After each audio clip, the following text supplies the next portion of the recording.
இனிய காலை வணக்கம். என் பெயர் சாப்டதர்ஷினி. நான் இன்று பேசப்போகும் தலைப்பு சாலை பாதுகாப்பின் அவசியம். என் பள்ளியின் பெயர் நாகராஜ் தொடக்கப்பள்ளி லட்சத்தோப்பு பட்டுக்கோட்டை. நமது அன்றாட வாழ்வில் போக்குவரத்து ஒரு அங்கமாக மாறிவிட்டது. பயணங்கள் இறுதி வரை தொடர்ந்து கொண்டே இருப்பதால் சாலைகள் பயணத்திற்கு மகிழ்வான இடங்களாக அமைவது சிறப்பு. சாலை பாதுகாப்பின் அவசியம். நமது அன்றாடம் நூற்றுக்கணக்கான வாகனங்கள் வீதியில் செல்கின்றனர். ஒவ்வொருவரும் ஏதோ ஒரு அவசர வேலைக்காக சென்று கொண்டிருப்பர். விபத்து நடைபெற வாய்ப்புள்ளது. எனவே அனைவரும் விதிகளை பின்பற்றுவது அவசியம். சாலையில் நடக்கும் போது அதற்கென வெள்ளை கோடுகள் வரைந்த பகுதியில் மட்டுமே செல்ல வேண்டும். சாலையை கடக்கும் போது இடதுபுறமாக கடக்க வேண்டும். வாகனங்களில் இருந்து வரும் வாகன ஒலியை கேட்டவுடன் கவனித்து செல்ல வேண்டும். குடிபோதையில் வாகனம் ஓட்டக்கூடாது.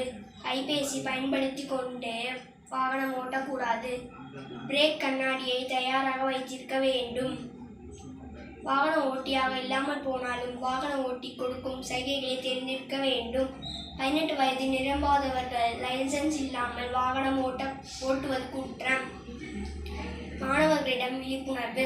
குழந்தைகள் சாலை விபத்தில் அதிகமாக பாதிக்கப்படுகின்றனர். எனவே சாலை விபத்தில் குழந்தைகளுக்கு ஆரம்ப காலங்களிலேயே பெற்றோர் சாலை பாதுகாப்பை பற்றி சரியாக புகட்ட வேண்டும். குழந்தைகளுக்கு சாலை பாதுகாப்பை பற்றி சரியாக புகட்ட வேண்டும். குழந்தைகளுக்கு பள்ளியில் நடக்கும் சாலை பாதுகாப்பின் பாடங்கள் கீழ்கண்ட முறையில் கற்பிக்கப்படுகின்றன. கட்டுரை போட்டி, பேச்சு போட்டி, கவிதை போட்டி போன்றவற்றில் கலந்து கொண்டு அவர்களை ஆர்வப்படுத்த வேண்டும். சிவப்பு நிற விளக்கு எரிந்தால் நிற்க வேண்டும். மஞ்சள் நிற விளக்கு எரிந்தால் கவனித்து செல்ல வேண்டும். பச்சை நிற விளக்கு எரிந்தால் சாலையில் செல்ல வேண்டும். பூமியில் வாழும் ஒவ்வொரு உயிரும் விலை உயர்ந்தது. நமது வாழ்க்கையை வாழ கவனத்துடன் வாகனங்களை செலுத்தி முடிகிறது. முத்தான பயணம், முறையான துவக்கம். நன்றி.